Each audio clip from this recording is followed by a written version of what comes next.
umunsi uzamenya ko iyo mana atari imana yacu gusa, ari umubyeyi wacu, bizahindura ubuzima bwawe.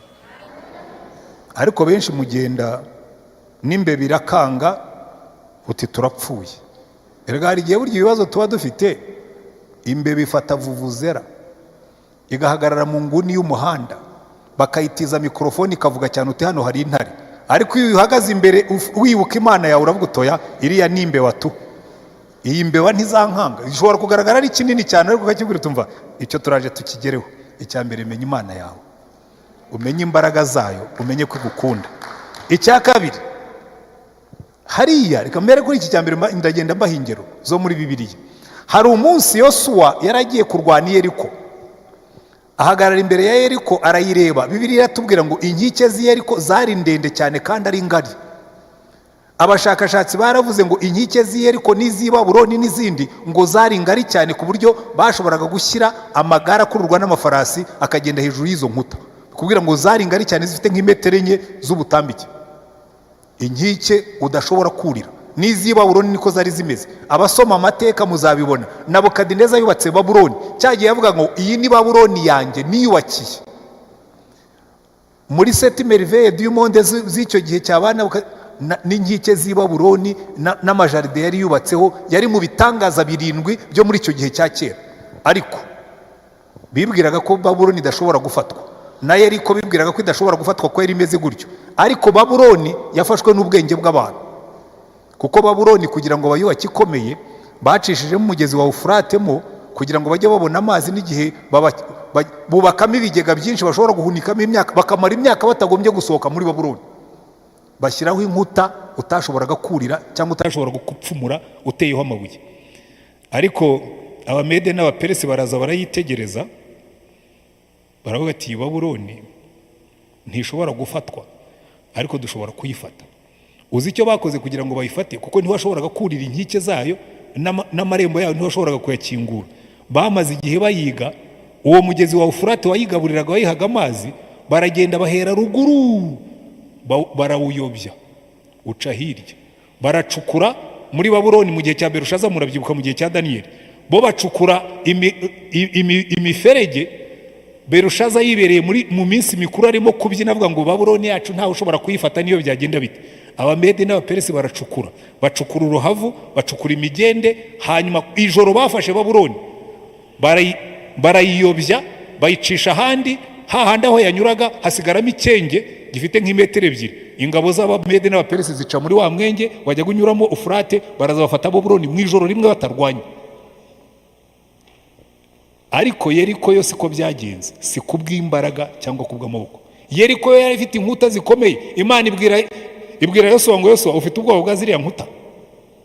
Erega nizo zari zarabuje abatasi kwinjira mu gihugu cy'amasezerano. Baraje babwira abantu barawe tumva twagiyeyo, twabonye inkike ndende, twabonye inkike z'amabuye ngari, ntabwo turigera tuzibona mu buzima bwacu.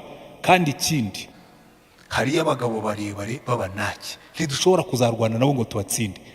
Ariko Yosuwa kugira ngo Imana imwerekeye yuko si kubw'imbaraga cyangwa kubw'amaboko, ni kubw'umwuka wanjye, marayika araza muhagarara imbere Yosuwa igihe yari arimo kwitegereza aho bazahera batera Yeriko. Aramwitegereza, arimo kuyitegereza, araza muhagarara imbere, turi mu biki? Ati ndimo ndasesengura, ndimo nditegereza uko Yeriko iteye. Aramubwira ati ibyo bivemo. Ati wowe uje ute? Uteye uturutse he? Atuje kuturwanya cyangwa uje kudufasha? Ati ibyo ntibikureba, kuramo ibyo bikweto byawe kuko aho uhagaze nahera. Yosuwa aravuga ati ndimo ndahabwa amategeko, nige generali, nige uyoboye ubwoko bwa Isirayeli, none haje umugabo umpa amategeko. Aramubwira ati genje kubera umugaba ingabo z'Uwiteka, banza ukuremo ibyo bikweto byawe. Ngo Yosuwa akuramo inkweto yikubita hasi imbere ye. Aramubwira ati none nkora iki? Aramubwira dore strategy izatsinda Yeriko si kubw'imbaraga cyangwa kubwenge bwawe. Muzazenguruke Yeriko umunsi wa mbere kandi mugende mucecetse, nta gasaku kanyu ushaka, nta nama zanyu nkeneye. Ni iki cyatumye Imana ibwira bari abantu ngo bazenguruke Yeriko bacecetse? Kuzamura kwizera kwabo. Kubera iki? Iyo batangira kuvuga bari gucana intege, bakajya bavuga ngo ye baba we, ngo ziriya nkuta tuzazica hehe, ngo ziriya nkuta tuzazituruka hehe, ngo ziriya nkuta tuzazurira dute, ngo bari abantu ko ari barebare tuzabatinyuka dute. Imana irabwira ngo sinzumva umuntu n'umwe uvuga, uzavuga muzamukuremo abihanirwe. Bazenguruka Yeriko bacecetse. umunwa bashyizeho siparadara. Wamfasha barukore bamwe umuntu akabashyiraho siparadara cyangwa akamashini ku munwa, babumbura akanwa bakavuga ibihomvu, babumbura akanwa bakavuga ibitagira umumaro, babumbura akanwa bakavuga urucantege, babumbura akanwa bakavuga ibyibya, uwabashyiraho agapfukamunwa ariko atarako mwambaye. Bazenguruka iminsi 7, umunsi wa mbere bacecetse. Niki cyavugaga bazenguruka Yeriko? Amahembe ajyanye n'isanduku y'Uwiteka. Icyo cyabwiraga niki? Kuvuga ngo mukura tansiyo ku nkike za Yeriko, muzerekeze ku isanduku y'Uwiteka. Mwibuke ko Uwiteka Imana yanyu ari yibagiye imbere. Mwibuke ko Uwiteka Imana yanyu imwe yatandukanije inyanja, imwe nibari imbere n'uno munsi. Haleluya. Iminsi 7 yo guhimbaza Imana, havuga amahembe gusa. Imana yacira hambaye mu ijuru no mu isi, mu bwenge, mu mbaraga, mu rukundo, Imana irahambaye. Bagasubira mu ngando. Umunsi wa kabiri bakabyuka. Imana yacira hambaye mu ijuru no mu isi, mu bwenge, mu mbaraga, mu rukundo, Imana irahambaye. Urumva umaze icyumweru umacinga kuri iyo ndirimbo bikujyamo, nawe ukajya wumva uvuga uti ibyo ari byo byose Imana yacu irahambaye. Ku munsi wa 7 Imana irabwira ngo muzabyuke kare muzenguruke Yeriko 7, nimurangiza mutera akamuvuze haleluya. Ngo bateye akamu, ntabwo bigeze batera ibuye, ntabwo bigeze barasa umwambi, ngo inkike za Yeriko ziribwiriza zose zirariduka, uretse inzu imwe niyo yasigaye ihagaze, yari irimo Rahabu wari warisabira avuga tumva iyi Mana yanyu izaba Imana yanjye. Baramubwira tuzashyira agashumi k'umutuku ku nzu yawe. Urebe umubare w'abantu biyirije, urebe icyo biyiririje, urebe n'icyavuyemo, nta kindi gisubizo ndi buguye. Ariko ntabwo murenganye, kubera ko twabateruye nabi. Nta soni nzagira zo kubivuga, twabateruye nabi. Umuntu yaravutse asanga ababyeyi be ari abangirikani, ari abaporoso, ntiyigeze abona papa yiyiriza, ntiyigeze abona mama yiyiriza, ntiyigeze abona pasitori yiyiriza. Wamubwira ute ngo kwiyiriza bigira umumaro? ntawe wigeze abimwigisha. Abenshi naho mwapfiriye, kuko mwakuze mutiyiriza, mwakuze mutabona biyiriza, mwakuze mutigishwa kwiyiriza. Ariko nimusoma Bibiliya zanyu muzabibona neza yuko kwiyiriza byari muri disipline z'itorero. Abantu b'Imana bariyirizaga, abantu b'Imana bategerezaga Imana. Ariko kubera yuko twebwe twabishakiye impamvu, nababwira ngo urumva ngo tuba dufite akazi kenshi, n'abayisilamu barakagira.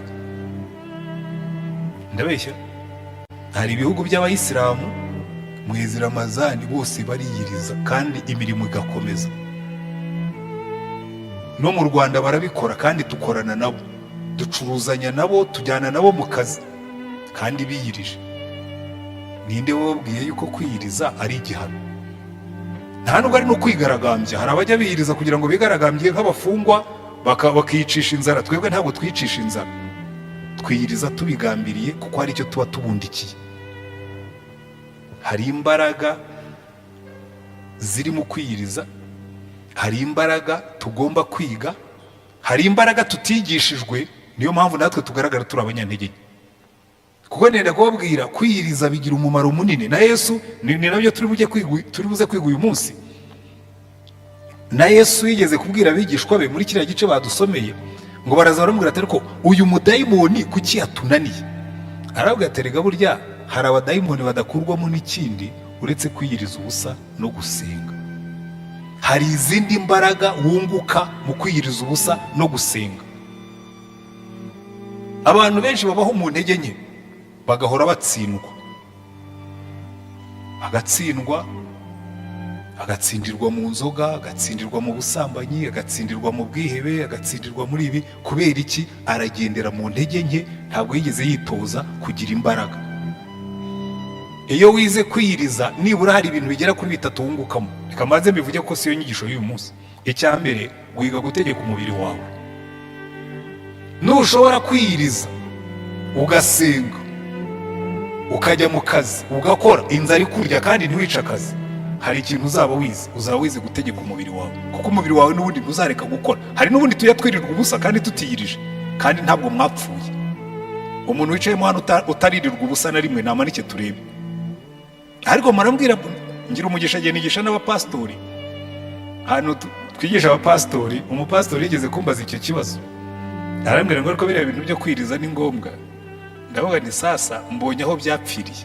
Pastori arimo arabaza pastori, kandi byari biri mu isomo twigaga. Ndamita mpindura gahunda.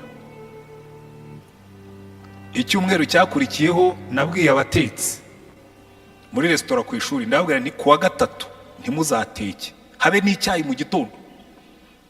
Abanyeshuri bazahaguruke, nibagera kuri resitora basange handitseho ngo uyu munsi nta masengesho sinababwira. Urumva rero umuntu wari waje yiteguye kurya araza kubitana n'icyapa kivuga ngo uyu munsi nta kurya ni amasengesho. Hanyuma mbwira abakozi ndavuga ni mabwire bazamuke bansange muri sale. Kora amasengesho bihinduka umuco.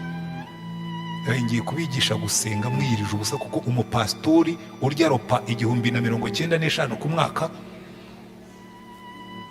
agasinzira amajoro 365 ntashobora kuzamura itorero ngo rizagira imbaraga. Iyo arangije nawe yigisha abakristo ko nta mpamvu yo kwirirwa ubusa kandi ufite ibiryo. Ngewe nabibateye ubundi ndavuga ngiye kubigisha gusenga, n'abatajyaga mwiriza muzajya mwiriza kubera gahato ka pastori. Barabyiga buriya, bamwe muri bo muraseka muzasanga bihari, n'ubundi nimuza muzasanga biriyo. Abazaza kwiga kabuga tugiye gufungura, muzajya mugira umunsi wo kwiriza kugira ngo no mu gipastori byinjiremo bamenye imbaraga zo gusenga. Iki rero ndagira ngo mugifate, hanyuma namwe mugerageze. Haracyari iminsi 19, nako ni 20 ko none urahari kugwariye petit déjeuner nyine ubwo yawishe. Haracyari iminsi, ariko wariye petit déjeuner yirize saa sita, ntacyo biri mutwaraze kurya nijoro. Uyu munsi no ku cyumweru ntujya ku kazi, basa zavuye ati ku cyumweru nariyirije, nasimbutse ropa ya saa sita nyisengamo, hanyuma twikomereza. Ugerageze muri iyi minsi 19 isigaye, turi ku munsi wa 21, niba uruziyirize mu munsi umwe. Hanyuma nituvuga ngo twariyirije, usabe nawe urimo. Ariko reka ndebe abamaze gukubita 20 bagiye ku 21, n'ubu mu gitondo batariye barahari ndabizi. Urabona dutangiye kuba benshi. Barahari rwose, bamaramaje bavuga ati tuzayisenga tu. Icyo ubundi cy'Imana guha umugisha uzacyarura. Ariko ndabizi harimo n'abandi basenze 19, hari kuri 18, hari abari kuri umwe, kuri 2, kuri ropa imwe ku munsi. Ibyo ari byo byose icyo nshaka nuko buri muntu wese yiriza, nta nubwo ari n'itegeko sinagahato. Ariko nagira ngo mwumve inyungu irimo. Inyungu ya mbere, wiga gutegeka umubiri wawe, niko nababwiye. Inyungu ya kabiri, ugira impamvu yo gutumbira Imana. Ntuziyirize udafite icyo wiyiririje ubusa. Ntuziyirize gusa ngo nuko ari gahunda yo kwiriza. Ujye ushaka ikintu ugiye gusengera, ugishyira imbere y'Imana, inzara nikurya ikubwire ngo ibuka yuko hari iki kintu urimo gusengera, niyo mpamvu nkwibukije. Inzara izakubera nk'inzogera bavuza, ukibuka ko ari isaha yawe yo gusenga.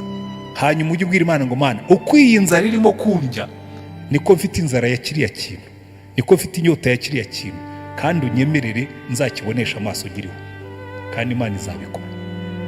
Icyo nicyo cya kabiri wunguka, sibyo? Iyo umuntu yize gutegeka igifu, ategeka n'ibindi byose. Umugabo wo mu Burkina Be, niko abantu bo muri Burkina Faso witwa Titsino, yaravuze ngo akaga ka Afurika ngo nuko abantu baho bategekwa n'igifu n'ikiri munsi yacyo. Tegekwa n'igifu n'ikiri munsi y'igifu. Iyo wize gutegeka igifu n'ikiri munsi yacyo, nacyo uragitegeka. Kandi ushoboye kunesha ibyo bintu bibiri, ubunesheje ibintu byinshi mu buzima bwawe. Hanyuma ikindi, icya gatatu wunguka imbaraga. Imbaraga, buriya kwiyiriza habamo imbaraga no guhishurirwa kwinshi. Ariko ibyo ngibyo byose, iyo nyigisho y'uyu munsi, turi ku munsi wa 20, turangije icyumweru cy'intwarane zo kwizera. Iki cyumweru dutangiye ni icyumweru cyitwa gushyira mu bikorwa, to activate, gukangura kwizera kwawe. Activate your faith, gushyira mu bikorwa, gukangura kwizera kwawe. Kubera iki? Kubera yuko abantu benshi nibi nabyo ntibabyize, kubera yuko kwizera ntidukunze kugutindaho. Ariko nimwitegereza muri Bibiliya zanyu, kwizera niko gukoresha abantu ibintu byinshi. Ariko kugira ngo kwizera kwawe kujye mu bikorwa, hari ibintu 4 by'ingenzi ugomba kwiga. Ibintu 4 activators, ibintu byatsa kwizera kwawe. Mugaruke ahandi muri Zakariya mu gice cya 4. Zakariya yeretswe ibintu rimwe na rimwe abantu badasobanukirwa. Marayika yaramubajije ngo Zakariya ubonye iki? Aramubwira ngo ndarebye mbona igitereko kitabaza cy'izahabu cyose, kandi mbonye n'urwabya rwacyo ruteretse hejuru yacyo, mbona n'amatabaza 7 yo kuri cyo, kandi aya matabaza ari hejuru yacyo yose. Itabaza ryose ryari rifite imihehe 7, kandi impande zombi hariho imyelayo 2, umwe wari iburyo rw'urwabya, undi wari ibumoso bwarwo. Ndongera mbaza marayika twavuganaga nti ibyo bisobanurwa bite Nyagasani? Marayika twavuganaga arambaza ati ibyo ntuzi uko bisobanurwa? Ndamusubiza ntoya Nyagasani. Aransubiza ati ijambo Uwiteka atumye kuri Zorobabeli ngiri, si kubw'amaboko kandi si kubw'imbaraga, ahubwo ni kumwuka wanjye, ni ku Uwiteka Nyiringabo avuga. Iki gitereko cy'amatabaza nimureba mu byahishuwe ni igishushanyo cy'itorero, ngo cyari gifite uduti 2 tw'imyelayo ngo twikamura amavuta, kugira ngo cya gitereko cy'itabaza kibemo amavuta gishobore kwaka ubudasinzira, ubutazima. Noneho atangiye kubaza aravuga ati se ko mbonye igitereko cy'amatabaza nkabona uduti tw'umwelayo tugihagaze iruhande, iki kintu neretswe gisobanurwa ngo iki? Aho kugira ngo marayika yihutire kumusubiza, aramubwira ati ubu ni ubutumwa buhawe Zorobabeli. Muribuka Zorobabeli bajya basoma Bibiliya zanyu, Zorobabeli na Yosuwa nibo bagarukanye n'Abayisiraheli babayoboye ubwo bari bavuye i Babuloni ku gihe cya Kuro. Kuro yatanze itegeko aravuga ngo Uwiteka y'Imana ituriye Yerusalemu yanshyize ku mutima kuyubakira inzu, none abashaka gutaha mwese nibabaha ibyangombwa mutahe, kandi ntimugende imbokoboko mutware n'ibitambo byo kuzatura Imana y'i Yerusalemu. Kuro yarazi ko Imana Uwiteka ari imwe mu mana nyinshi yari afite mu bwami bwe, ariko bari abami bubahaga imana zitandukanye. Yaravuga ati iriya Mana ituriye Yerusalemu yanshyize ku mutima kuyubakira inzu, none nimutsubire i Yerusalemu mujye kubaka inzu y'iyo Mana y'i Yerusalemu. Noneho uwitwa Zorobabeli na Yosuwa w'umutambyi nibo bagiye bayoboye aba bantu. Zorobabeli yari ayoboye uruhande politike, Yosuwa ayoboye uruhande rw'idini ari umutambyi mukuru. Ariko ubu butumwa bwoherejwe Zorobabeli, kubera ko Zorobabeli muri kino gihe cya Zakariya bari bafite ikibazo gikomeye. Batangiye gusana urusengero, noneho ibikomangoma n'abandi bakozi bo muri icyo gice, kuko Yerusalemu yari maze imyaka 70 yarasenyutse, n'urusengero rwarasenyutse. Noneho batangiye kurusana, abandi baravuga ati aba bantu batangiye gusana, barababuza. Noneho bandikira umwami baravuga ati aba bantu twabahagaritse kuko aba bantu bakunda kugoma, uyu mujyi wari ukomeye, ni umujyi ukunda kugoma. Noneho Zorobabeli bimubereye ikibazo. Noneho Imana imutumaho Zakariya ngo ugende umbwire Zorobabeli ngo icyo kibazo ufite ni icyanjye, si kubwawe, si kubw'imbaraga, si kubw'amaboko yawe bizakorwa, ni kubw'umwuka wanjye. Ngo kandi umbwirire Zorobabeli ngo uwo musozi munini ukuri imbere, ngo ubwire ngo wa musozi munini uhagaze imbere ya Zorobabeli uyita iki? Ngo imbere ya Zorobabeli uzahinduka ikibaya. Haleluya! Ariko ibyo kugira ngo bishoboke, icyo Zakariya yari yeretswe nicyo gifite ibanga, kuko yaramubwiye ngo kiriya gitereko cy'amatabaza wabonye gifite uduti 2 twikamura amavuta. Hepfo arabimusobanurira, murebe ku murongo wa 11 nubwo tutahasomye. Aramubwira ngo ndongera ndamubaza nti iriya myelayo uko ari 2, umuri iburyo bw'igitereko cy'amatabaza undi ukaba ibumoso bwacyo usobanurwa uti? Nongera kumubaza ubwa kabiri nti ariya mashami y'imyelayo 2 ari impande zombi z'imibirikira z'izahabu uko ari 2 akikamura amavuta asa n'izahabu asobanurwa ati? Arambaza ati ariya ntuzi uko asobanurwa? Ndamusubiza nti oya Nyagasani. Arambwira ati ariya mashami ni ba bantu 2 bejeshejwe amavuta bahora bahagaze imbere y'umwami w'isi yose. Igituma imbaraga ziboneka mu itorero, igituma imbaraga ziboneka mu murimo no mu gihugu, ni abantu bahagarara imbere y'Uwiteka bagahora basenga amanywa nijoro. Izo ni imbaraga zo gusenga. none waramubwira ngo mbwirira Zerubabeli ngo hari abantu bari ku mavi, ngo hari abantu barimo gusenga, ngo nabiri ubona nk'imisozi, ngo nabiri ubona nk'ibibazo, ngo bizahinduka ikibaya. Haleluya.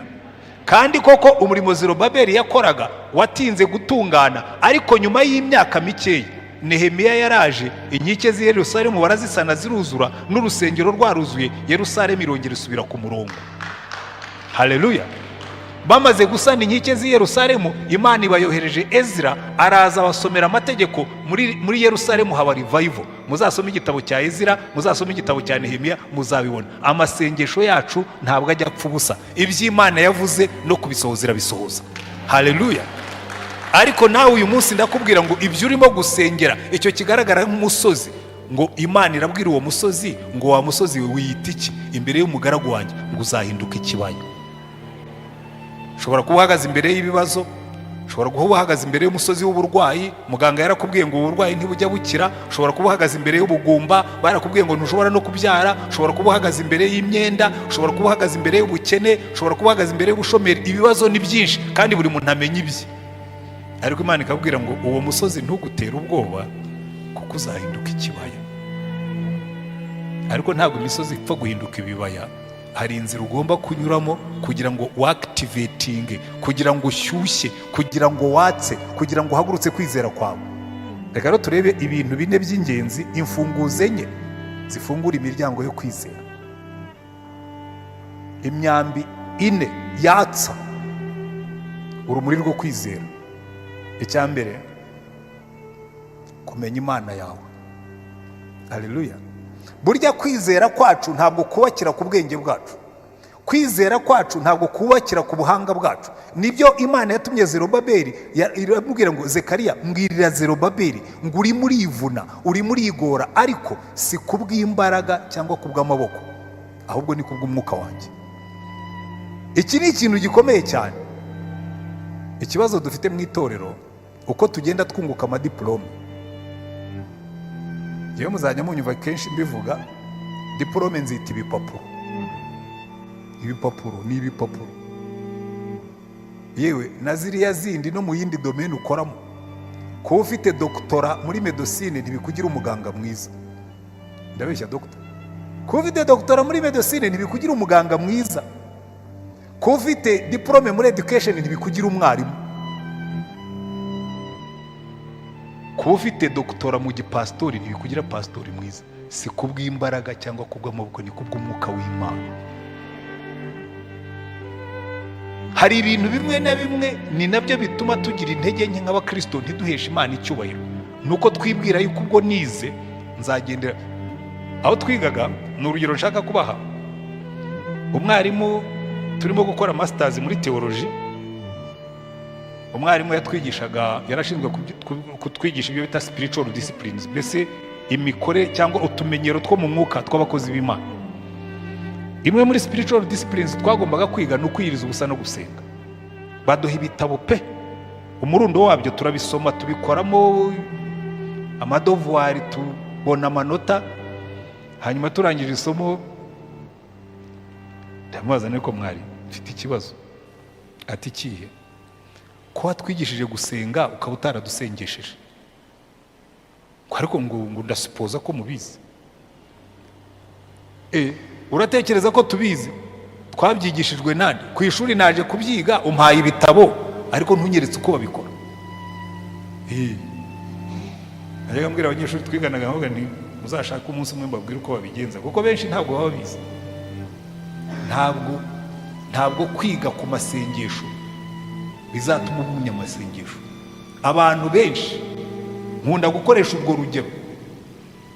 Nshobora kuza mfite inzara, noneho nkasanga mwarimu wa biology cyangwa wa zoology cyangwa wa abigisha iby'ibihingwa, wenda aba ari umubotaniste cyangwa ari agronome, kaza kambwira ati rero hano hari ibintu byitwa ibijumba. Iki kintu cyitwa ikijumba, kiri mu muryango w'ibimera muri kategori y'imizi. Iki ngiki mo imbere gifitemo amazi 60%, gifitemo imyunyungugu y'ubu buryo n'ibindi byose. Akampa shimi y'ikijumba. Inzara ishobora kunyica ndimo kwiga shimi y'ibijumba. ariko nagihereza umuntu w'umucefu uzi guteka neza, azagikatakata ambwira ati rero iki kintu cyitwa ikijumba, nshobora kugigutekeramo croquette de pomme de patate douce, nshobora kugiteka amaganda kikaza gifite ibishishwa, nshobora kugiteka cyokeje kikaza kiriho, nshobora kugiteka nagihase, nshobora kugikatakata nkagikoramo, akakwigisha akagiteka ukakirya. Kwizera ntabwo ari ukubuza ibintu byinshi, kwizera ni ugushyira mu bikorwa ibyo uzi niyo byaba ari bikeya. Niyo mpamvu Yesu yabwiye abigishwa be ngo niyo wagira kwizera kungana n'akabuto ka sinapi, ngo wabwira uyu musozi ngo uva imbere yanjye ugende. Ikizatuma imisozi tuva imbere si uko twiga byinshi ku kwizera, si uko twiga byinshi ku gusenga, ni uko duhindukira tukabishyira mu bikorwa. Ariko ibyo turaza kubigeraho. Ariko ikintu cya mbere, urufunguzo rwa mbere rwo kwizera ni ukumenya Imana yawe, ukamenya ngo iyi Mana yanjye irakomeye. Ngo umwarimu umwe yasanze umwana arimo kwiyasiraho ati Imana yacu irakomeye kabisa, arambwira ngo mva peti, urwo rusaku rwose ujye urudukiza. Ngo wari urimo kubeshya abandi ngo Imana yatandukanije inyanja, ngo uzasome Bibiliya yawe neza, ngo n'umuyaga wayihushye. Yarambwira ati umuyaga warayihushye, none se niki cyatumye wibwiriza ukareka guhuha abanyegiputa bageze mu nyanja? Ati Imana yacu irakomeye. Uko byagenda kose Imana yacu irakomeye. Ati ubu rero urenda kumbwira yuko Yona nawe yagiye mu nda y'ifi avamo? Umwana aramureba aramubwira ati mu nda y'ifi? Ati ifi yaramumize irangije iramucira. Ariko we nta siyanse wize. Ndabwira ati profesa, siyanse ono siyanse, Imana yacu irakomeye. Ati noneho profesa aramubwira ngo none wazapfa ugasanga Yona atarigeze ajya mu nda y'ifi? Umwana aramubwira ati Yona? Ati ibyo byose ndabizi, Yona ari mu ijuru, nitugerayo tuzasanga tuzasanga yaragiye mu nda y'ifi. Noneho mwarimu aramubwira ati nutamusanga mu ijuru, ati nta kibazo uzamumbarize kuko aho azaba yaragiye niho urimo kujya. Imana yacu irakomeye, wabyemera utabyemera, iyi Imana irakomeye. Kandi niba ushaka kwizera kwawe kuzava mu kumenya Imana yawe. Ibintu bibiri ugomba kumenya Imana. Ugomba kumenya ngo ni Imana y'imbaraga, a God of power. Ariko ukamenya ngo ni Imana y'urukundo, a God of love. Imbaraga z'Imana iyo biteranye n'urukundo rwayo bihinduka imbaraga kuri twebwe. Kumenya ngo iyi Imana ikomeye kuriya, iyi Imana yaremye ijuru n'isi, iyi Imana itegeka ibintu byose, ni data. Umwana w'umukene yahuye n'umwana w'umukire. Umwana w'umukire yamwira aramubwira ati urabona hariya hakurya kuri uriya musozi? Ndati ati iriya nzu ubona hariya nziza? Ati ni ya papa. Undi ati na ziriya nka ziri munsi yayo ni za papa. Undi ati n'iriya modoka iri imbere yayo ni ya papa. Aravuga ati uzi ko iwanyu bakiza? Ati reka nanjye nkubwire, uriya musozi inzu y'iwanyu yubatseho ni uwa papa, n'uriya w'inyuma yawo ni uwa papa, n'uriya wo hejuru ni uwa papa, ati n'uriya wo hirya ni uwa papa. Undi arahindukira aramureba ngo ukaba ufite papa ukize gutyo ukaba utambaye inkweto nziza? Undi aramubwira ati ntuhangayike, impamvu ntambaye inkweto nziza nuko we waje uvuye iwanyu, nge ndimo ndajyayo. Utegereze umunsi nzagera iwacu uzambona nambaye. Imana yacu irahambaye, itegeka ijuru n'isi n'ibirimo byose kandi ni ibyayo. Imisozi yose izakuza imbere uzibuke ko ufite Imana ingana gutyo kandi gukunda. Haleluya. Kubera yuko ibi umuntu ashobora kubikwigisha ukumva ari amagambo. Jyewe Imana nagendanye nayo, ndayibona igeze aho ngaho irambwira ngo uwambonye aho uzajya ugenda hose ujye ugendera imbere yanjye, nicyo kizakurema umutima. Ujye ugendera imbere yanjye, nibyo bizakurinda ibyaha, kuko uzajya wibuka ko nkureba. Ujye ugendera imbere yanjye, bizakurinda gutinya, kuko hari igihe umuntu aza akibwira ngo aragutera ubwoba kandi atazi ko inyuma yawe hahagaze umugabo ukomeye. Ukavuga ngo ibi ngibi gifite Imana kandi iyi Imana irakomeye. Imana yacu irahambaye, mu ijuru no mu isi, mu bwenge, mu mbaraga, mu rukundo, Imana irahambaye.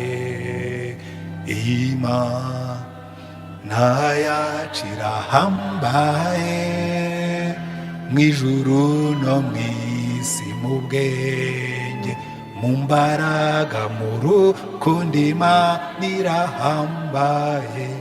Iyo niyo Mana yacu.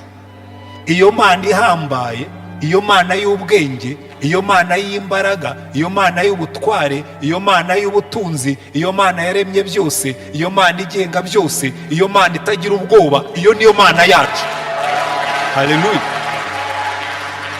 Umunsi uzamenya ko iyo mana atari imana yacu gusa, ari umubyeyi wacu, bizahindura ubuzima bwawe. Ariko benshi mugenda n'imbe birakanga uti turapfuye.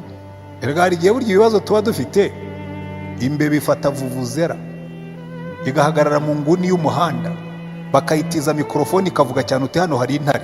Ariko iyo uhagaze imbere wibuka imana yawe uravuga utoya iriya nimbe watu, iyi mbeba ntizankanga. Ishobora kugaragara ari kinini cyane ariko ukakibwira utumva icyo turaje tukigereho. Icya mbere menya imana yawe, umenye imbaraga zayo, umenye ko igukunda. Icya kabiri, hariya reka mbere kuri iki cya mbere ndagenda mbaha ingero zo muri Bibiliya. Hari umunsi Yosuwa yaragiye kurwana Yeriko, ahagarara imbere ya Yeriko arayireba. Bibiliya iratubwira ngo inkike z'i Yeriko zari ndende cyane kandi ari ngari. Abashakashatsi baravuze ngo inkike z'i Yeriko n'iz'i Babuloni n'izindi ngo zari ngari cyane ku buryo bashoboraga gushyira amagare akururwa n'amafarasi akagenda hejuru y'izo nkuta, kubwira ngo zari ngari cyane zifite nk'imetero 4 z'ubutambike. Inkike udashobora kurira. N'iz'i Babuloni niko zari zimeze. Abasoma amateka muzabibona. Nabukadineza yubatse Babuloni, cyagiye yavuga ngo iyi ni Babuloni yanjye niyubakiye. Muri 7 merveilles du monde z'icyo gihe cy'abana n'inkike z'i Babuloni n'amajaride yari yubatseho yari mu bitangaza 7 byo muri icyo gihe cya kera. Ariko bibwiraga ko Babuloni idashobora gufatwa, na Yeriko bibwiraga ko idashobora gufatwa ko yari imeze gutyo. Ariko Babuloni yafashwe n'ubwenge bw'abantu, kuko Babuloni kugira ngo bayubake ikomeye bacishijemo umugezi wa Ufuratemo kugira ngo bajye babona amazi, n'igihe bubakamo ibigega byinshi bashobora guhunikamo imyaka, bakamara imyaka batagombye gusohoka muri Babuloni. Bashyiraho inkuta utashoboraga kurira cyangwa utashoboraga gupfumura uteyeho amabuye. Ariko Abamede n'Abaperesi baraza barayitegereza, baravuga ati Babuloni ntishobora gufatwa, ariko dushobora kuyifata. Uzi icyo bakoze kugira ngo bayifate? Kuko ntibashoboraga kurira inkike zayo n'amarembo yayo ntibashoboraga kuyakingura. Bamaze igihe bayiga. Uwo mugezi wa Ufurate wayigaburiraga, wayihaga amazi, baragenda bahera ruguru barawuyobya uca hirya. Baracukura muri Babuloni mu gihe cya Berushaza, murabyibuka mu gihe cya Daniyeli, bo bacukura imiferege. Berushaza yibereye mu minsi mikuru arimo kubyina avuga ngo Babuloni yacu ntawe ushobora kuyifata niyo byagenda bite. Abamede n'Abaperesi baracukura uruhavu, bacukura imigende, hanyuma ijoro bafashe Babuloni barayiyobya, bayicisha ahandi, hahandi aho yanyuraga hasigaramo icyenge gifite nk'imetero 2. Ingabo z'Abamede n'Abaperesi zica muri wa mwenge wajya gunyuramo Ufurate, baraza bafata Babuloni mu ijoro rimwe batarwanya. Ariko Yeriko yose ko byagenze, si kubw'imbaraga cyangwa kubw'amaboko. Yeriko yari ifite inkuta zikomeye. Imana ibwira Yosuwa ngo Yosuwa, ufite ubwoba bwa ziriya nkuta? Erega nizo zari zarabuje abatasi kwinjira mu gihugu cy'amasezerano. Baraje babwira abantu barawe, tumva twagiyeyo, twabonye inkike ndende, twabonye inkike z'amabuye ngari, ntabwo turigera tuzibona mu buzima bwacu. Kandi ikindi, hariyo abagabo barebare b'Abanaki, ntidushobora kuzarwana nabo ngo tubatsinde. Ariko Yosuwa kugira ngo Imana imwerekeye yuko si kubw'imbaraga cyangwa kubw'amaboko, ni kubw'umwuka wanjye, marayika araza amuhagarara imbere Yosuwa igihe yari arimo kwitegereza aho bazahera batera Yeriko. Aramwitegereza, arimo kuyitegereza, araza amuhagarara imbere, turi mu biki? Ati ndimo ndasesengura, ndimo nditegereza uko Yeriko iteye. Aramubwira ati ibyo bivemo. Ati wowe uje ute? Uteye uturutse he? Atuje kuturwanya cyangwa uje kudufasha? Ati ibyo ntibikureba, kuramo ibyo bikweto byawe kuko aho uhagaze nahera. Yosuwa aravuga ati ndimo ndahabwa amategeko, nige generale, nige uyoboye ubwoko bwa Isirayeli, none haje umugabo umpa amategeko. Aramubwira ati genje kubera umugaba ingabo z'Uwiteka, banza ukuremo ibyo bikweto byawe. Ngo Yosuwa akuramo inkweto yikubita hasi imbere ye. Aramubwira ati none nkora iki? Aramubwira dore strategy zatsinda Yeriko, si kubw'imbaraga cyangwa kubwenge bwawe. Muzazenguruke Yeriko umunsi wa mbere kandi mugende mucecetse, nta gasaku kanyu ushaka, nta nama zanyu nkeneye. Ni iki cyatumye Imana ibwira bari abantu ngo bazenguruke Yeriko bacecetse? Kuzamura kwizera kwabo. Kubera iki? Iyo batangira kuvuga bari gucana intege, bakajya bavuga ngo ye baba we, ngo ziriya nkuta tuzazica hehe, ngo ziriya nkuta tuzazituruka hehe, ngo ziriya nkuta tuzazurira dute, ngo bariya abantu ko ari barebare tuzabatinyuka dute. Imana irabwira ngo sinzumva umuntu n'umwe uvuga, uwo uzavuga muzamukuremo abihanirwe. Bazenguruka Yeriko bacecetse, umunwa bashyizeho siparadara. Wamfasha barukore bamwe umuntu akabashyiraho siparadara cyangwa akamashini ku munwa, babumbura akanwa bakavuga ibihomvu, babumbura akanwa bakavuga ibitagira umumaro, babumbura akanwa bakavuga urucantege, babumbura akanwa bakavuga iby'ibya. Uwabashyiraho agapfukamunwa ariko atarako mwambaye. Bazenguruka iminsi 7, umunsi wa mbere bacecetse. Niki cyavugaga bazenguruka Yeriko? Amahembe ajyanye n'isanduku y'Uwiteka. Icyo cyabwiraga niki? Kuvuga ngo mukura tansiyo ku nkike za Yeriko muzerekeze ku isanduku y'Uwiteka. Mwibuke ko Uwiteka Imana yanyu ari yibagiye imbere. Mwibuke ko Uwiteka Imana yanyu imwe yatandukanije inyanja, imwe niba ari imbere n'uno munsi. Haleluya. Iminsi 7 yo guhimbaza Imana, havuga amahembe gusa. Imana yacira hambaye mu ijuru no mu isi, mu bwenge, mu mbaraga, mu rukundo, Imana irahambaye. Bagasubira mu ngano. Umunsi wa kabiri bakabyuka, Imana yacira hambaye mu ijuru no mu isi, mu bwenge, mu mbaraga, mu rukundo, Imana irahambaye. Urumva umaze icyumweru umacinga kuri iyo ndirimbo bikujyamo, nawe ukajya wumva uvuga uti ibyo ari byo byose Imana yacu irahambaye. Ku munsi wa 7 Imana irabwira ngo muzabyuke kare muzenguruke Yeriko 7, nimurangiza mutera akamuvuze haleluya. Ngo bateye akamu, ntabwo bigeze batera ibuye, ntabwo bigeze barasa umwambi, ngo inkike za Yeriko ziribwiriza zose zirariduka, uretse inzu imwe niyo yasigaye ihagaze, yari irimo Rahabu wari warisabira avuga tumva iyi Mana yanyu izaba Imana yanjye. Baramubwira tuzashyira agashumi k'umutuku ku nzu yawe igihe inkuta zizariduka. Ngewe njya ntekereza inzu ya Rahabu, inkuta zose zaridutse, hagasigara inzu ya Rahabu iriho agashumi k'umutuku, ari ihagaze yonyine, kuko harimo umuntu wamenye ko ya Mana ikomeye kandi ashaka kuba umuntu wayo. Haleluya. Ariko kumenya Imana ikomeye ityo nicyo cyari tuye inkuta z'Yeriko. Nta kindi bashyizeho, si kubw'imbaraga cyangwa kubw'amaboko, ni kubw'umwuka w'Imana yacu. Icya kabiri, reka twihute. Icya mbere, menya Imana yawe. Icya kabiri, wumvire ibyo ivuga. Niba ushaka kubona igitangaza, umvira ibyo Imana ivuga. Hari amasezerano akomeye cyane ari mu kumvira Imana. Abakristo benshi impamvu muba mu ntege nke, abakristo benshi impamvu muhora ntabwo mwumvira Imana. Hari ibintu byinshi Imana yavuze mutumvira. Imana irakubwira ngo ukore gutya, utigeze siko mbyumva. Imana ikakubwira ngo ukore gutya, utigeze siko mbyumva. Ingaruka akaba ari wowe uzisarura. Reka mbaye ingero ebyiri, reka mbaye rumwe kuko amasaha yagiye. Muribuka mu bukwe bw'Ikana y'i Galilaya, Mariya yaraje yegera Yesu aramwongorera, aramubwira tuzi ikintu, ati hano bagize ikibazo, hano divayi yashize, kandi dore abantu baracyaza, dore abakwe niho bakihagera, none divayi irashize, bageragereze. Njya nibwira yuko kubera ko batubwira ngo nicyo gitangaza cya mbere Yesu yakoze ku mugaragaro, nibwira ko hari n'ibindi yajyaga akora pembeni iwabo mu rugo, nk'umunyu washize, akabwira ati umunyu washize, akamubwira ati mama, ati kokora muri hahandi aho ujya ubika umunyu, urebe nibura ko wabonamo utuvungukira nka 3, hanyuma uzane nkwereke uko tubigenza. Akaza ati data urabizi imbaraga n'izawe, imyunyu niwo uyirema, umunyu ukabura. Mariya agateka. Undi munsi bajya gukaraba mu gitondo bagasanga isabune yashize, hagasigaye akayuzi gusa, akamubwira ati yizane nkwereke uko tubigenza. Akayifata akavuga ngo data urabizi dukeneye isabune, ikabira tubutse. Mariya yari abizi ko Yesu afite ubushobozi bwo kubikora, ariko abandi ntibari babizi. Hanyuma araza arababwira ati mva hagati muri mwebwe hari ufite ubushobozi mutazi, ariko reka mubahendahendere. Aragenda aramubwira ati ubu nabo ntiwabahuhiramo, ntiwabageragereza, ko abashyitsi rwose inyota yisha abantu kandi neza neza. Hanyuma Yesu arababwira ati ngawe asiga abwiye abari barahora avuga ati ibyo ari byose uriya mu mwizere icyo abategeka mu gikore. Noneho ikintu Yesu yabagerageresheje ntabwo yababwiye ngo reka mbahe amafaranga mujye kurangura amadivayi aho bayacuruza. Yarabwiye ngo nimuzane amazi mwuzuze biriya bibindi. Nibwira ko bagiye kudaha amazi bagomba kuba bagenda babataragasa ko ibibindi by'amazi twabuze divayi, noneho waravuga ibibindi by'amazi. Ariko bakibuka ijambo Mariya yababwiye ngo ibyo abategeka mu bikore.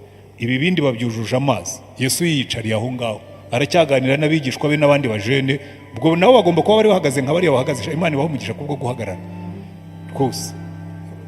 Nawe yari ahagaze ko yari hirya n'abigishwa be bari abajene. Hanyuma arangije aravuga ati ngaho nimudahe mushyire umusambi mukuru. Nibwira yuko wayadashye yagiye ahinda umushitsi, ariko akibuka ijambo Mariya yababwiye ngo ibyo abategeka byose mubikore. Adashya amazi bayashyize mu gacuma, bashyizemo umuheha, aragiye yegereye umukwe mukuru aramuhereje. Umukwe mukuru nibwira yuko uwazanye ako gacuma yaravuga ati karabaye, asanze ari amazi agiye kuyancira mu maso. Arasogongera, muzi kwa kundi abantu bajya basogongera mu bukwe, ashyira mu itama ry'ibumoso, ahindurira mu ry'iburyo, ashyira mu kijigo, aramira, arongera arasoma. Noneho avuga ijambo rigomba kuba ryaratangaje uwari uzanye amazi. Arambwira ngo wesha warongoye, ibi wadukoze ni ibiki? Nimumbarize umunyakigega, ibi yadukoze ni ibiki?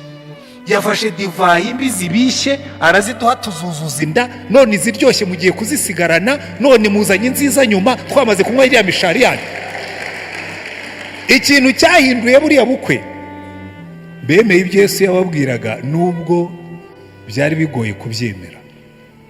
Iby'Imana izagutegeka ubikore, kuko Imana ni Imana, Imana si umuntu. Hari igihe Imana ikubwira ibintu ukanga kubyumvira. Njyewe njya numvira Imana rimwe na rimwe nkicuza icyatumye ntayumvira. Reka mbaho urugero rutoya. Hari igihe mba ntwaye imodoka, njyewe niyo ntwaye imodoka ndasenga. Njyewe gusenga kwanjye ndi mu bantu bakunda kwiyiriza, njya mfata iminsi 7 nkasenga nkagira gute. Ariko buriya ubundi biriya simbuha imbaraga nyinshi cyane, nuko mba ngomba kwiherera ngo mbaze Imana ibyo nkora. Ubundi njyewe ndasenga mvuga, ndasenga ngenda, ndasenga mbyutse, ndasenga nsinziriye, niyo nicuye ndasenga. Njyewe ubuzima bwanjye bw'amasenyero. Hari igihe rero mba mbona imodoka zigenda, nkabwira Imana ariko Mana ko mbona imbere hashobora kuba harambuteyaje, nce haruguru cyangwa nce hepfo. Nkumva ijwi rirambwira ngo ca haruguru. Ahubwo ariko ndabona imbere nta modoka zihari, nkaca hepfo. Nagera imbere nkasanga mbuteyaje irahomye, nkavuga ni bagenzi banjye kuki ntumva ibyo Imana yambwiye mu mutima. Buriya iyo ugendana n'Imana ubona ko ari igihe Imana ikubwira ibintu ukabona imbere umuhanda umeze neza, ariko ukumva ijwi rirakubwira ngo ca haruguru. Wagera imbere ugasanga umuhanda ambuteyaje yahomye, ukakererwa. Kandi Imana yari yakubwiye ngo ca handi kuko hariya nturi buhanyure. Jya utega Imana amatwi ku bintu byose. Nujya no kugura urukweto ujye ubaza Imana. Njyewe niyo ngiye kugura inkweto mbaza Imana iyi nkweto izaramba. Abanza ko hari igihe ugura inkweto ubona ari nziza wayikubitamo umunsi umwe ikaba iracitse. Ikintu cyose jya ugendana n'Imana, noneho byagera ko muzabanaho. Hari igihe abasore n'inkumi njya mbibabwira ariko ntibabyumve. Ngaye hari umukobwa kaza kubwira pastor nsengera uriya Mungu rwose dusubirane waretse akagenda. Hari igihe Imana ifunga umuryango wibwiraga ngo ni mwiza, ngo hari inzira igaragarira umuntu ko ari nziza kandi irimo kumujyana mu rupfu. Nubona umuhungu yakubenze iyo usenga, ariko iyo usenga uyoborwa n'Imana ukuzura n'umuhungu akakubenga cyangwa umukobwa akakubenga, jya uzamura ibiganza ushima Imana uvuge ngo ibyo byose iki ni ikimenyetso yuko atari we, kandi ubyakire. Hari uwo baheruka kubenga muri mwebwe, byakire ngo ni ikimenyetso ko atari we. Uzabyumva ushaje. Kwari igihe uzagera imbere wareba wundi ukavuga ati ye baba we, yaba ari we natwaye cyangwa yaba ari we wantwaye ko nariko wangiza akaga. Hari iby'Imana izakurinda. Hari n'igihe aho uzaba umugabo mwiza ariko utari uwawe. Imana ikabwira toya uyu wimwihambira aho namugeneye undi nawe nakugeneye uwawe. Jya utega Imana amatwi kandi uyizere. Urufunguzo rwa kabiri, ibyo abategeka byose mubikore. Urwa gatatu, speak to your mountain, vugana n'umusozi ukuri imbere. Njye hari ikintu nkunda cyane, Dawidi ageze imbere ya Goliyati, tubona kwizera gukomeye. Muribuka intambara ya Dawidi na Goliyati, tuzanayisubiramo muri iki cyumweru irahari. Hanyuma Goliyati ngo yaje yambaye ibyuma bikingira amaguru n'ibikingira igituza n'ingabo nini iremereye n'igicumu kiremereye n'icyo yambaye ku mutwe, ngo aziritse n'utundi n'amacumu ya reserve ngo yatwaye mu rutugu, afite n'umutwaje amareserve y'intwaro. Aza areba hejuru kuko yumvaga bari mwohereza umuntu w'imetero 3 ureshya nawe. Aza agenda ashakisha, ariko umuntu w'umugabo banyohereje ngo turwana ari hehe, ko bambwiye ngo bohereje umuntu ari hehe. Hanyuma ageze hafi ya Dawidi abona akana k'imetero 180 kuko yari afite 3 yamureberaga hasi gutya nk'uruyongoyongo rureba mu mazi. Aramubaza ngo peti, ni wewe bohereje ko ndeba uru ruhinja se? Nta n'intwaro ufite, nta n'ingabo, nta n'icumu, uzanye inkoni nkuje gukubita imbwa? Noneho Dawidi nawe aramubwira, speak to your mountain, vugana n'umusozi ukuri imbere.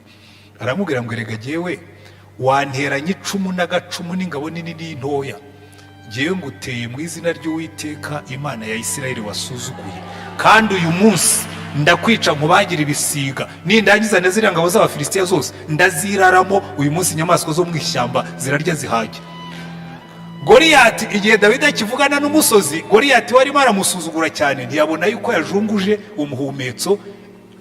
Umunota ukurikiyeho yisanze aryamye hasi, umusozi wahindutse ikibaya. Vugana n'umusozi uguhagaze imbere. Abantu benshi bize kubwira Imana, ntibize kubwira imisozi. Reka mbaho urugero, njya mbibona nk'iyo twagiye gusengera umuntu ufite amadayimoni. Abantu benshi rero bazi ko pastori, abavuga butumwa bafite imbaraga za pastori nizo zawe, aho mutandukaniye hari ibyo yize wowe utazi. We mubyeyi uri hano, umwana wawe nafatwa n'amadayimoni, jya ubanza uvugane n'Imana yawe, nurangiza uvugane n'umudayimoni. Murumva aho bitandukaniye? Banza uvugane n'Imana yawe, ziriya ntera zose uko ziza ubanze wibutse umutima wawe, uvuge umva umutima wanjye, ndabizi iyi Imana iri mu ruhande rwanjye, ndabizi iyi Imana ni umubyeyi, ndabizi iyi Imana niyo mpaye umwana wanjye. None hanganeho gato nze nkwereke, ugende uvugane n'umudayimoni, mbwira umudayimoni, uyu mwana ni uwanjye, ntabwo nigeze muguha, n'uwaba yagutumye ni jyewe nyina cyangwa ndise, ndakubwiye ngo aha ni iwanjye. Dayimoni muhaye umunota umwe, ubu mviriye mu rugo, naho ubundi urambona n'Imana yanjye. Speak to the mountain. Ujya ubwira umudayimoni, kuko Yesu yaratubwiye ngo tuzirukana abadayimoni. Uyu mudayimoni wari wananiye abigishwa ba Yesu, twasomye ngo Yesu yaraje, abigishwa bagomba kuba bari barimo gukora ikosa nk'iryo tujya dukora. Iyo wirukana umudayimoni ntusenga, banza usenge utabwira umudayimoni we kumwitaho. Umudayimoni banza umwihorere, ugenda ujya ahantu wegera Imana, ubwira utumana, umva rero Mana duhuye n'ikibazo hano, tuhafite problem. Hano hari umuntu ufite amadayimoni, ariko waratubwiye ngo abakwizera bazirukana abadayimoni mu izina ryawe. Ngiye guhagarara kuri iryo jambo, ngiye kumvira ibyo wavuze, ngiye guhaguruka, ndagiye mwibuka ko Imana yabwiye Gideyoni ngo genda uko izo mbaraga zawe zingana. Ngiye kugenda muri izi mbaraga zanjye, ukwizera kwanjye kungana n'akabuto ka sinapi. Ariko uyu munsi umudayimoni aramenya ko nkorana na Yesu. Uyu munsi umudayimoni aramenya ko ndi umuntu usenga. Uyu munsi uyu mudayimoni aramenya ko ndi umuntu ufite kwizera.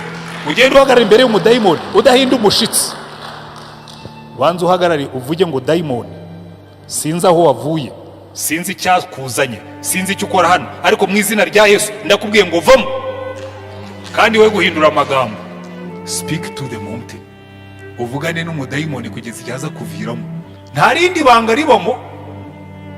Mwibuka mu byakozwe n'intumwa mu gice cya 19, hari abana baturusha kwizera bari barimo. Ngo Pawulo yageze muri Efeso arabwiriza, abantu buzura umwuka, ngo noneho n'inzererezi zaho zihangishaho kwirukana abadayimoni mu izina rya Yesu uwo Pawulo yigisha. Bakaza bagahagarara imbere y'abadayimoni, bakavuga ngo dayimoni mu izina rya Yesu uwo twumvise Pawulo avuga, vamo. Twabonye Pawulo azunguza ukuboko, nanjye nkakuzunguza ngo yazunguzaga. Dayimoni mu izina rya Yesu Pawulo avuga, vamo. Amadayimoni akavamo. Kugeza igihe bahuye n'umudayimoni wize teoloji, uzi gutandukanya ufite ubuhamya n'utabufite. Umudayimoni batangiye kuzunguza amaboko, arabitegereza rero gatari abo ngaba barimo barahonda umuyaga, nta Mana bazi. Azunguje amaboko ati mu izina rya Yesu uwo Pawulo avuga. Umudayimoni aramubwira ati subiramo numve. Ngo mu izina rya Yesu uwo Pawulo avuga, ntabwo ari Yesu wawe.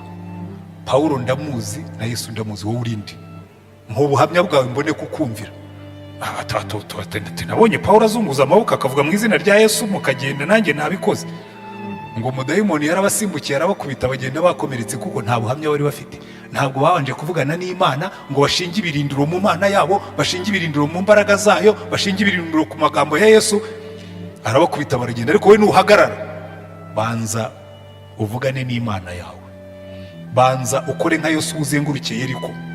Hari igihe mu rugo iwacu twari turi hano, noneho abana baramubwira bati dadi tebuka, umudayimoni yafashe Manu. Twari dufite umukozi witwa Manuel, tukagira n'umuhungu witwa Manuel.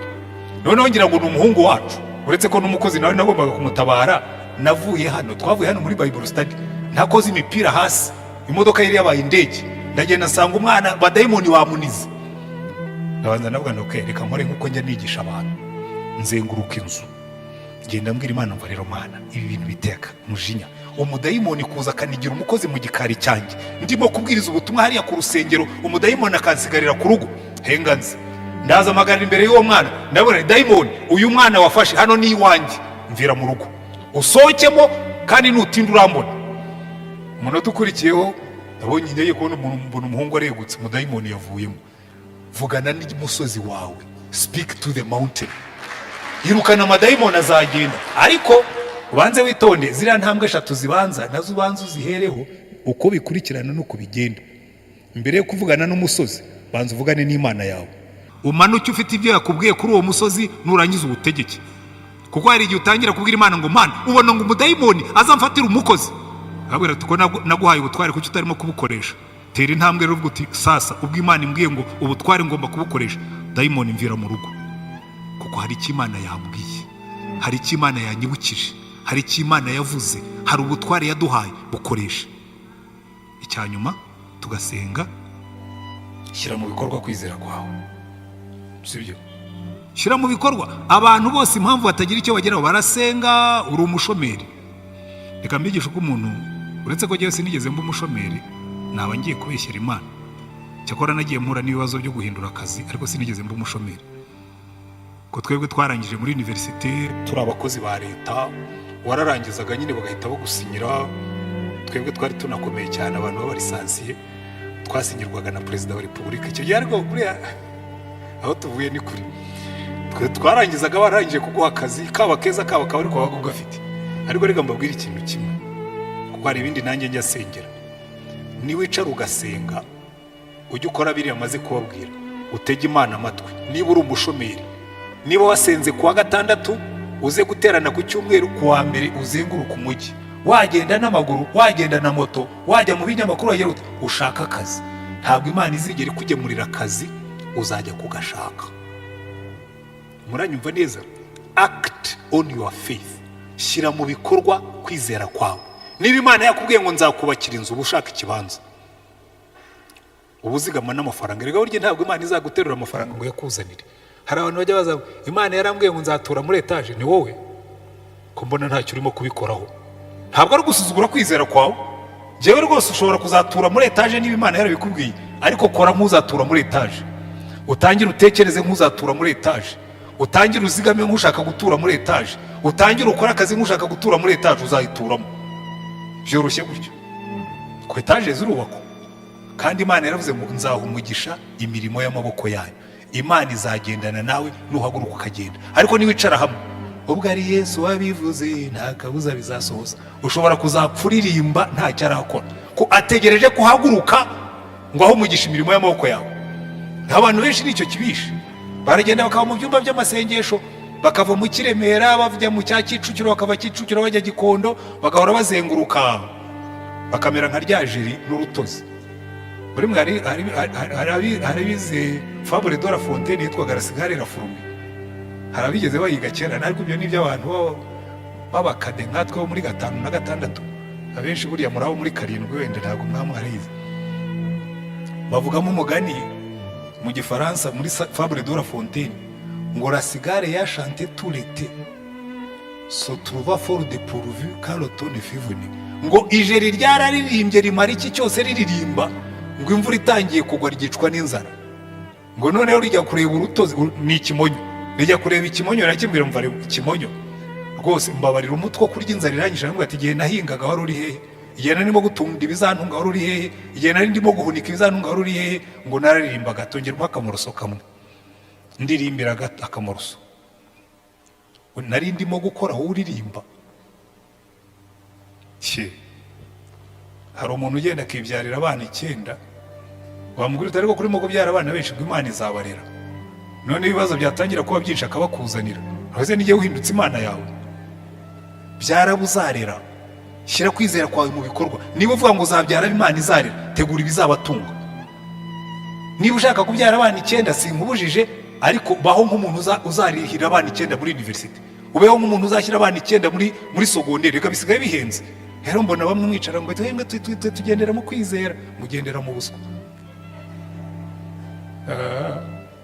Kwizera kubyara abana, ejo bundi natangira kugusaba minerval uzatangira kujya kubwira pastor umwana yabuze minerval. Twe twabyayeho dushobora kurera wowe murabyara ubwo tuzashobora, ngo uri mu kwizera, uri mu buswa. Bazi Imana nikubwira kubyara 10 ubyara 10, ariko nurangiza ubwire ngo Mana kumbwiye kubyara 10, aba bana bazika bati, aba bana bazabaho bati, aba bana bazaryama hehe, abana bazabaho bati. Nigusubiza uzakora ibyo yakubwiye. Jewe simbirwanya, ariko ikibazo dufite muri kino gihugu, dufite abantu benshi babeshya ngo baragendera mu kwizera, bagendera mu buswa gusa. Umuhanuzi akaza, waba unafashe n'icyemezo cyo kubireka, umuhanuzi akabakugezeho ati Imana yanyeretse yuko ngo urimo kureka kubyara, byara Imana izabarera. Murabona ingorane zirimo hano? Ubwo se bamwe ntimubizi ibyo mvuga, ntimubizi. Gira kwizera, ariko kwizera kwawe ubishyire mu bikorwa. Reka tugarukiriza ahangaha noneho mbabaza ikibazo, ni uwuhe musozi uguhagaze imbere? Tugiye kumara icyumweru twiga ku kwizera gukuraho imisozi. Tugiye kumara icyumweru twiga ku kwizera guhindura ubuzima. Tugiye kumara icyumweru twiga ku kwizera guhindura amateka. Hanyuma muzamure kwizera kwanyu, kuko Yesu yaduhaye isezerano avuga ngo niyo wagira kwizera kungana n'akabuto ka sinapi, wategeka uriya musozi ukakuva imbere. Zamura kwizera kwawe, umenye Imana yawe, umenye urukundo rwayo, uyitega amatwi, nivuga wumvire, nurangiza uvugane n'umusozi wawe, nurangiza ugende. Imana ibahe umugisha. Dusenga Imana.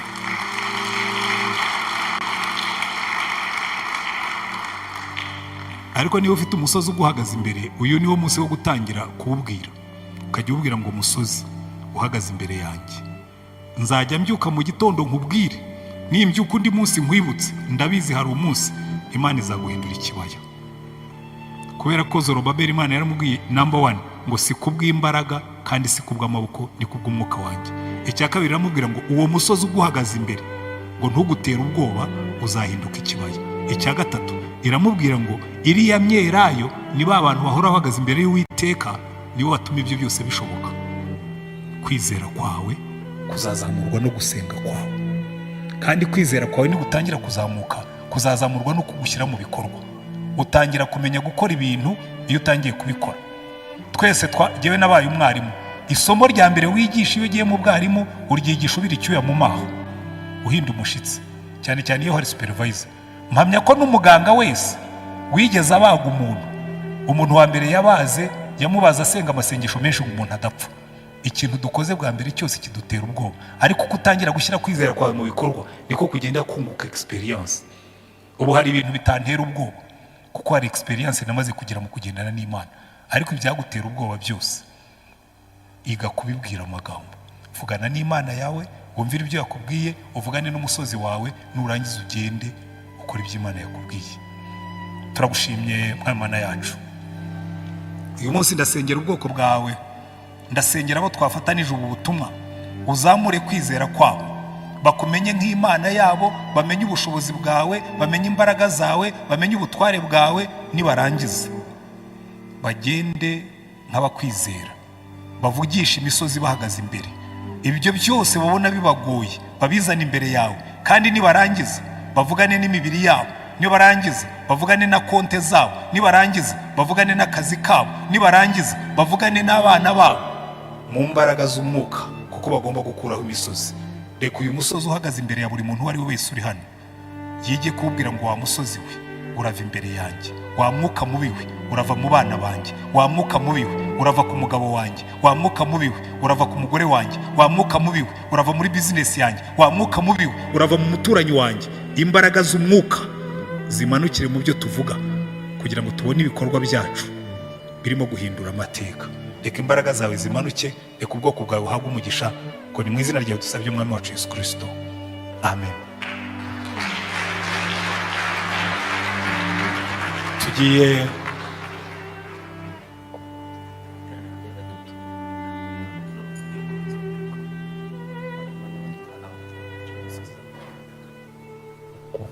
Tugiye gutura, hanyuma dusaba umugisha dutahe, ngo n'amaturo turayasengera turangije gutura.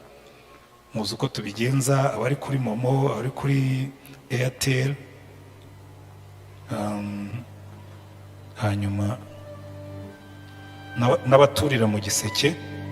Ariko reka mbonereho, ngewe ngira ngo muzagera aho mumenyere, buriya abantu benshi ntabwo bazi uko nteye. Ngewe iyo nanezerewe abantu barabimenya. Umva, muri iyi minsi rwose abanyaremera, ndabona mwafashe za telefone zanyu murimo murakanda, ariko reka bari igihe ubakomera amashyi, kuko ngewe nshobora kwishyira mu kwaha abakomera amashyi.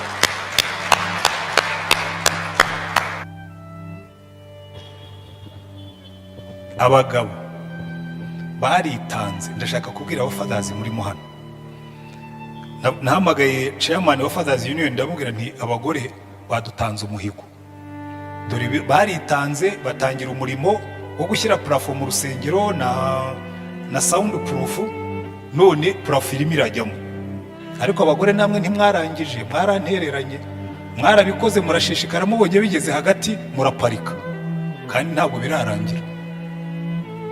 Hari abamadazi mutigeze mugira icyo mukora, mwabonye bigenda gusa murangije muraparika. Ariko abagabo, rero abagabo bari abagabo, mu cyumweru kimwe n'igice kuri miliyoni 12 dukeneye ngo dukore parking yacu, dushyireho na fence hariya abantu be kujya batuvogera, bamaze kugera muri miliyoni 10 zirenga. Ndabona jyewe nambwira ngo ni 11, ubwo wenda harayiyongereho, ashobora kuba yatanze aye kuko yari atarayatanga, buriya nawe ashobora kuba yashyizemo. Abagabo mwese muzi ko muri fathers ntabwo twigeze tubabwira ngo nugutanga aya ngaya. N'ufite ibihumbi 10 nabyohereze, yiyandike kuri fathers, ajye ku rubuga rwa fathers. N'ufite 20, n'ufite 30, ni sa limit. Upfa gushyiramo gusa, upfa gukora mu kibo, niyo washyiramo 5 ariko ukagaragaza ko uri umugabo nawe wari urimo. Uzi kuzaparika muri parking utigeze utangaho amafaranga. Ibyo ntabwo ari byo rwose. Kuba umugenerwa bikorwa, abakristo bagenerwa bikorwa, ndashaka yuko tubavamo tukaba bafatanya bikorwa. Abagabo murimo hano mufite cash, kuki muba bagenerwa bikorwa? Mushyire kuri iriya Momo, nurangiza ujye ku rubuga rwa Fathers Union. John, haguruka, nabonye uri na hano. Nuba utaba ku rubuga rwa Fathers, uze kureba uriya mugabo, umubwire ngo jyewe mumbareho aya ngaya, ahita kubwira aho unyuza, ko ndashaka ko abagabo twese, jyewe yanjye namaze kuyatanga. Ntabwo nshobora kubwira abandi ibyo ntakoze. Abagabo rero, ariko abagabo ni abagabo, mushyiremo tu, kubera ko nimusagura azadufasha mu bindi dufite byinshi. Dufite plafond hariya, dufite credit ya bank tugomba kwishyura, kandi turacyari muri corona kabisa. Mugerageze. Ariko icyo nababwira, umva, muri iyi minsi ndanezerewe, nyuzwe n'Imana mu mutima wanjye, n'abakristo biremera pe. Icyo rwose, kandi abanzi neza ubundi ibintu byo gushyeshya abantu sinjya mbimenya. Reka da, ibyo gushimagiza abantu sinjya menya gushima abantu batagize icyo bakora. Hari abantu kubwira ngo ujye ubanza ushima abantu, ngo babwire ko ari ibitangaza ngo babone gukora. Oya, jyewe ndabareka bakabanza bagakora. Iyo bamaze gukora nshobora no kubabyinira, kuko mbafite ibyo nshingiraho. Hari ibintu byo kugenda ugashima abantu batagize icyo bakora ngo ni ukubanza kubahenda ukababyinira. Jye sinzi kubyinirira, sindi umukansara, ndi umukoci. Jyewe ndi antreneri, mbwira abantu nimuhaguruke tugende, abahagurutse tukagendana, abadahagurutse kandi nabo ntabwo tubanga, turabihorera bakatugenda inyuma, tukubaka urusengero ntacyo bakozeho, tukagura intebe ntacyo batanzeho, tugakora parking ntacyo batanzeho, bakazaza bagaparika, ntituzabirukana. Kuko nta mpamvu yo guteza ibibazo.